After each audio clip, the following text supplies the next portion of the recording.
Welcome students. Annual exam वार्षिक परीक्षा 2024 कक्षा 9 की सामाजिक विज्ञान यानी सोशल साइंस का ये पेपर आपके लिए बहुत ज़्यादा महत्वपूर्ण है। हिंदी और इंग्लिश मीडियम दोनों स्टूडेंट्स इस पेपर को देख सकते हैं और इसमें से बहुत सारे क्वेश्चन आपके हुप टू हुप एग्जाम में आने वाले हैं। आप सभी का जो सामाजिक का पेपर है वो 13 अप्रैल को होने वाला है, तो हुप टू हुप इसमें से क्वेश्चन आपके छपेंगे। आप जरूर देख लीजिएगा और वीडियो को लाइक शेयर करिएगा। चैनल पर पहली बार आए तो सब्सक्राइब जरूर करिएगा। इस पेपर को पूरा देखने वाला स्टूडेंट 100% पेपर इसमें से आपके छपने वाला है। बहुत ज़्यादा फायदेमंद आप रहने वाले हैं। आप चाहें तो टेलीग्राम ग्रुप का लिंक डिस्क्रिप्शन में है, ज्वाइन कर सकते हैं, जहां पर आपको इस पेपर की पीडीएफ भी मिल जाएगी। तो चलिए यहाँ पर सबसे पहले सामाजिक विज्ञान का पेपर का पहला क्वेश्चन देखते हैं। निम्न प्रश्नों का उत्तर सही विकल्प का उत्तर पुस्तिका में लिखना है। फ्रांस की महिलाओं को कब मताधिकार प्राप्त हुआ था? तो इसका सही जवाब आपके हो जाएगा 1946। वैसे 1944 में हो गया था, लेकिन यहाँ पर ऑप्शन में 1946 है, इसलिए इसी को सही मानना है, नहीं तो 1944 आए तो वो सही होगा। द सोशल कॉन्ट्रैक्ट नामक पुस्तक के रचयिता कौन है? तो द सोशल कॉन्ट्रैक्ट पुस्तक है वो रूसो ने लिखी है। किसने लिखी है भाई? रूसो ने लिखी है। ए आपका यहाँ पर राइट आंसर हो जाएगा दूसरे क्वेश्चन में। पहले में डी आपका राइट आंसर था। अगला है विश्वव्यापी आर्थिक मंदी का सबसे पुराना प्रभाव किस देश की अर्थव्यवस्था पर पड़ा है? तो यह सबसे ज्यादा प्रभाव था वो अमेरिका पर पड़ा था। किस पर पड़ा था भाई? विश्वव्यापी आर्थिक मंदी 1919 में आई थी, पहला विश्व युद्ध समाप्त होने के समय, और सबसे ज्यादा प्रभाव अमेरिका पर पड़ा। यहाँ पर आपका बी राइट आंसर हो जाएगा। अगला क्वेश्चन पूछा है भारत में सबसे अधिक जनसंख्या वाला राज्य कौन सा है? सबसे अधिक जनसंख्या है वो यूपी उत्तर प्रदेश में है। सी आपका यहाँ पर राइट आंसर है। धुरी देश नहीं था, यानी जब विश्व युद्ध हुआ था तो संसार था, विश्व था, वो दो देशों में, दो भागों में बंट गया था, धुरी राष्ट्र और मित्र राष्ट्र। तो आपको इसमें से बताना है धुरी देश कौन सा नहीं था। तो फ्रांस धुरी देश नहीं था, ये मित्र राष्ट्र के साथ था। जर्मनी, इटली और जापान ये सभी धुरी देश थे। ठीक है। अगला है जर्मनी की मुद्रा का नाम क्या है? तो जर्मनी की मुद्रा का नाम जर्मन मार्क है। क्या है? जर्मन मार्क है। यहाँ पर मार्क लिखा है, ये राइट आंसर है। जर्मन मार्क लिखा हुआ है तो भी सही है। वर्साय की संधि कब की गई थी? तो ये वर्साय की जो संधि है वो 28 जून 1919 को हुई थी। डी यहाँ पर आपका राइट आंसर है। कब हुई भाई? 28 जून 1919 को। ठीक है। अगला है भारतीय संसद में कितने सदन है? तो भारतीय संसद में 2 सदन है, राज्यसभा और लोकसभा।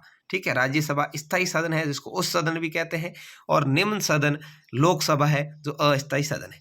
भारत में विधि संशोधन कौन कर सकता है? तो भारत के अंदर जो कानून का अंदर चेंज करने का है वो काम संसद करती है। कौन करती है भाई? संसद करती है। डी यहाँ पर आपका राइट आंसर होगा। ठीक है। अगला क्वेश्चन आया है निजी संपत्ति के विरोधी कौन थे? तो निजी संपत्ति का जो विरोध करने वाले थे वो कौन थे भाई? समाजवादी थे, सोशलिस्ट थे। बी यहाँ पर आपका राइट आंसर होगा। उन्होंने कहा था कि किसी व्यक्ति के पास में निजी संपत्ति नहीं होनी चाहिए, सारी संपत्ति सार्वजनिक होनी चाहिए। इसके बाद में अगला है रिक्त स्थानों की पूर्ति कीजिए। लोकतंत्र शासन का एक ऐसा रूप है जिसमें शासकों का चुनाव जनता करती है। कौन करती है भाई? जनता करती है। यहाँ पर आपको जनता भरना है। ठीक है। कच्चा माल और नकद पैसे को कार्यशील पूंजी कहा जाता है। क्या कहा जाता है? कार्यशील पूंजी। ठीक है। कार्यशील पूंजी, इस तरह से आपको भरना है।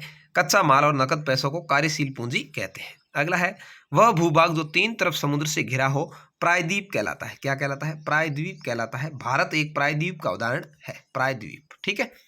अगला है भारत का संविधान कौन सी दिनांक को लागू हुआ? तो सभी को पता होगा 26 जनवरी 1950 को। ठीक है। 26 जनवरी 1950 को भारत का संविधान लागू हुआ। वर्ष 1951 में भारत की साक्षरता दर कितने प्रतिशत थी? केवल 18%। कितनी? केवल 18% ही थी। वनों के लुप्त होने को सामान्यतः किसकी संज्ञा दी गई है? तो वन जो लुप्त हो जाते हैं उनको वन विनाश कहा जाता है। क्या कहा जाता है? वन विनाश की संज्ञा दी जाती है। वन विनाश। अगला पूछा है जम्मू और कश्मीर की कौन सी झील भूगर्भीय क्रियाओं से बनी है? तो वूलर झील है। कौन सी झील है भाई? वूलर झील है जो भूगर्भीय क्रियाओं से बनी है। ठीक है। और इसमें झेलम नदी का पानी आता है। ये भी आपको पूछा जा सकता है वूलर झील में कौन सी नदी से पानी मिलता है? तो झेलम नदी से पानी मिलता है। जम्मू और कश्मीर में स्थित है। अगला है कर्क वृत्त के उत्तर में स्थित भाग को कैसा कटिबंधीय कहते हैं? तो इसको उष्ण कटिबंधीय कहा जाता है। क्या कहते हैं? उष्ण कटिबंधीय। उष्ण आपको इसके आगे भर देना है। उष्ण कटिबंधीय कहते हैं। तो ये आपके हो गए 8 क्वेश्चन रिक्त स्थान वाले और 10 क्वेश्चन ऑब्जेक्ट टाइप वाले। ठीक है। तो तो इस तरह से ये, तो अब आगे बढ़ेंगे। अगला है अति लघुत्रात्मक क्वेश्चन। ये 12 क्वेश्चन आएंगे।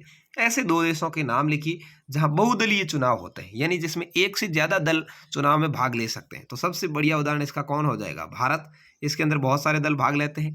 पाकिस्तान, इसके अंदर भी बहुत सारे दल भाग ले सकते हैं। ठीक है, ब्राजील है, डेनमार्क है, जर्मनी है, इटली है, बहुत सारे देश है। ठीक है, तो आप कोई भी नाम लिख सकते हैं। 2 दलीय का पूछे तो आप लिख सकते हैं ब्रिटेन, अमेरिका। ठीक है, इनमें 2 दलीय चुनाव होते हैं। बहुदलीय मतलब बहुत सारे दल वाले Bharat, Pakistan, Brazil, Denmark, Germany, Italy आदि देश है। बहुत सारे देश है और भी है, नाम आप 2 लिखने केवल। हरित क्रांति का एक दुष्प्रभाव यानी गलत प्रभाव आपको बताना है।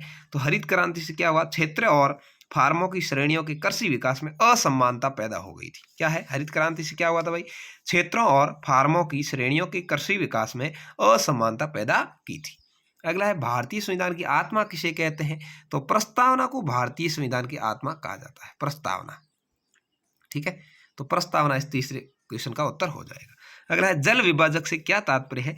जल विभाजक वह रेखा है जो नदी बेसिन को 2 भागों में बांटती है, उसको जल विभाजक कहते हैं।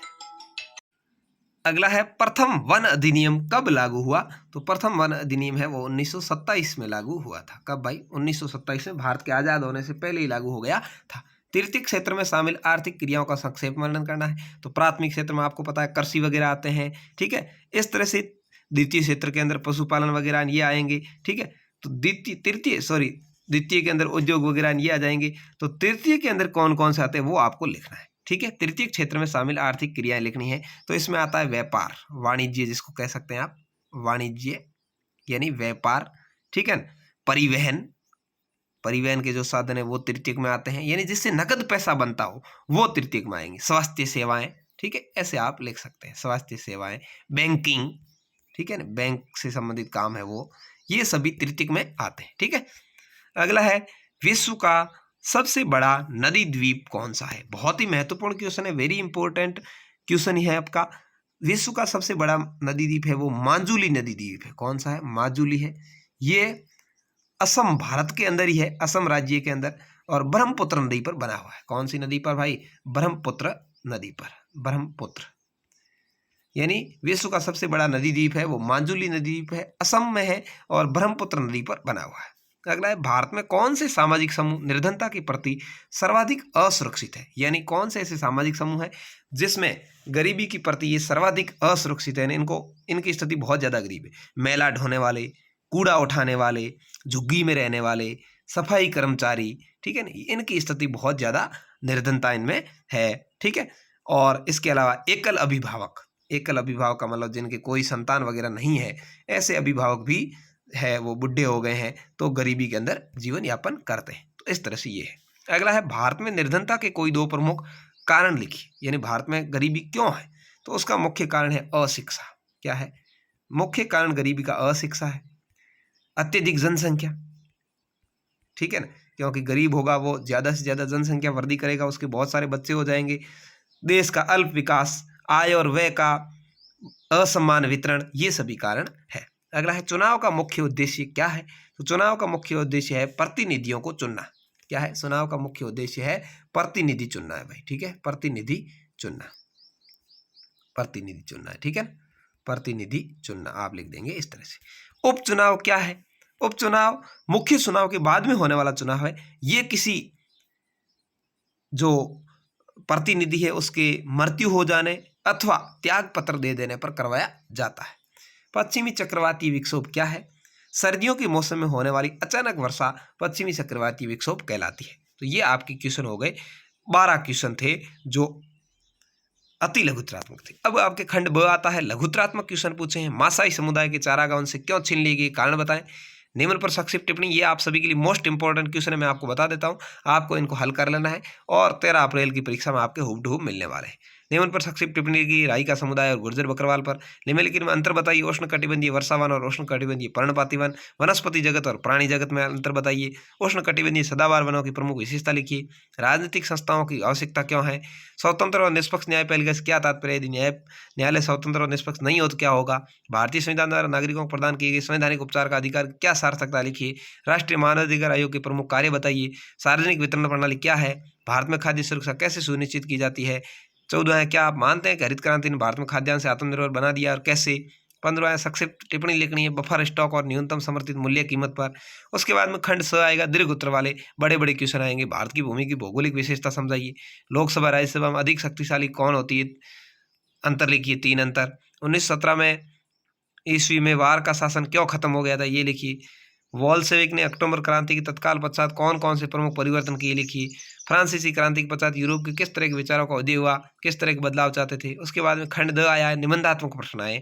औपनिवेशिक शासनकाल के दौरान चरवाहों के जीवन पर क्या असर पड़ा, विस्तार से वर्णन कीजिए। अथवा जम्मू और कश्मीर की गुर्जर बकरवाल समुदाय पर एक टिप्पणी। मौलिक अधिकार किसे कहते हैं, भारतीय संविधान द्वारा आपको इन अधिकारों का वर्णन कीजिए। या अधिकार लोगों के संघर्ष से हासिल हुए, अधिकार प्राप्ति के लिए किए गए विभिन्न संघर्षों का विस्तार से वर्णन कर सकते हैं। 23वां आया, भारत के राजनीतिक मानचित्र में निम्नलिखित स्थानों को दर्शाना है। गुजरात, राजस्थान, केरल, हिमाचल प्रदेश और पश्चिम बंगाल, ये दर्शा सकते हैं। अथवा सरिस्का गिर अभयारण्य गुजरात में है, काजीरंगा असम में है, कान्हा एमपी में है, रणथंभौर राजस्थान में, इनको दर्शा सकते हैं। ठीक है, सरिस्का भी राजस्थान में। तो आप चाहें तो इन राज्यों को दर्शा सकते हैं, आप चाहें तो इन अभयारण्यों को दर्शा सकते हैं। ये आपके एक 7 नंबर का मानचित्र का क्वेश्चन आ जाएगा। तो इस तरह से ये था आपके सामाजिक का पेपर, जो 2024 के एग्जाम में हूब टू हूब छपने वाला है कक्षा 9 का। कैसा लगा कमेंट करके जरूर बताएं। धन्यवाद, जय हिंद।